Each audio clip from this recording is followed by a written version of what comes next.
जायदाद की खातिर सगा बेटा बाप को माजूर करार देने के लिए अदालत पहुंच गया। लाहौर हाईकोर्ट ने दरख्वास्त मुस्तरद कर दी।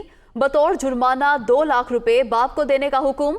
अगर बाप जुर्माना लेने से इनकार करे तो रकम शौकत खानम को दे दी जाए। अदालत की जानिब से यह फैसला सुनाया गया।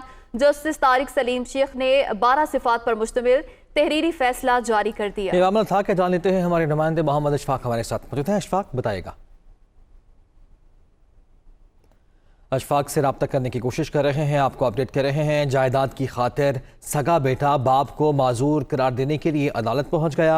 लाहौर हाई कोर्ट ने दरख्वास्त मुस्तरद कर दी है। बतौर जुर्माना 2 लाख रुपए बाप को देने का हुक्म भी दिया है। अदालत का ये फैसला है कि अगर बाप जुर्माना लेने से इनकार करे तो रकम शौकत खानम को दे दी जाए। जस्टिस तारिक सलीम शेख ने 12 सफ़ात पर मुश्तमिल ये तहरीरी फैसला जारी कर दिया है। जायदाद की खातिर सगा बेटा बाप को माजूर करार देने के लिए अदालत पहुंचा था। लाहौर हाई कोर्ट ने दरखास्त मुस्तरद कर दी है और बतौर जुर्माना 2 लाख रुपए बाप को देने का हुक्म भी दिया है। अदालत का फैसले में यह कहना है कि अगर बाप जुर्माना लेने से इनकार करे तो ये रकम शौकत खानम को दे दी जाए।